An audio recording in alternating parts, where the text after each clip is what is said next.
போதைப் பொருள் கடத்தல் விவகாரத்தில் ஜாஃபர் சாதிக் கைது செய்யப்பட்டுள்ளது வரவேற்கத்தக்கது என்றும், யார் எந்த குற்றத்தில் ஈடுபட்டாலும் எந்தவித சமரசமும் இன்றி நடவடிக்கை எடுக்க மாநில அரசு தயங்காது என பால்வளத்துறை அமைச்சர் மனோ தங்கராஜ் தெரிவித்துள்ளார். நம்முடைய மாண்புமிகு முதல்வர்களை பொறுத்தவரையில் எந்த குற்றச்செயலில் யார் ஈடுபட்டாலும் அதில் எந்த சமரசமும் இன்றி அவர் மீது நடவடிக்கை எடுப்பதற்கு நம்முடைய மாநில அரசு நடவடிக்கைகளை மேற்கொண்டிருக்கிறது.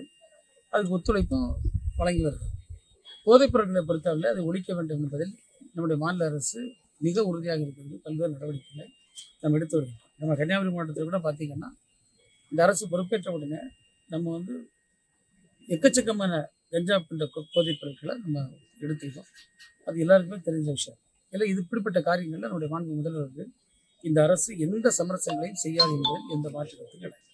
ஈடியை பொறுத்தவரை தம்பி, அது அதை பற்றி சொல்ல வார்த்தையே இல்லை. இன்றைக்கி நம்முடைய மகாராஷ்டிரா அரசியலில் பார்த்தீங்கன்னா, நம்முடைய சரத்பவாருடைய குடும்பத்திலேருந்து 2 பேர், ஒன்று அஜித் பவார், இன்னொரு புரோஹித், அவருடைய 2 பேருமே அவருடைய சொந்த குடும்ப உறுப்பினர். ஒருவருக்கு சொத்து 50 கோடியை இப்போ முடங்கியிருக்கு. இன்னொருவருக்கு பேரில் அதை விட கூடுதல் இருந்த வழக்கை முடித்து வைத்திருக்காங்க. ஏன்னா அஜித் பவார் எங்கே சேர்ந்துட்டாரு? பிஜேபியில் சேர்ந்துட்டார். இப்படி 100 உதாரணத்தை நான் சொல்ல முடியும். எனவே எதிர்கட்சிகளை முடக்குவதற்கு ஒரு ஆளுங்கட்சியினுடைய கைப்பாவையாக, பிஜேபியினுடைய ஒரு கைப்பாவையாக இந்த அமைப்பு செயல்படுகிறது என்பது ஒரு பகிரங்கமான குற்றச்சாட்டை பலமுறை சொல்லியிருக்கிறோம். மீண்டும் அதை நிரூபிக்கின்ற விதத்தில் தான் அவருடைய செயல்பாடு நடைபெற்றுக் கொண்டிருக்கிறது.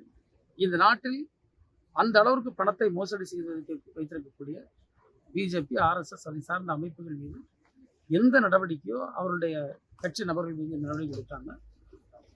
குறிவைத்து இன்றைக்கு எதிர்கட்சிகளை தாக்கி கொண்டிருக்கிறது.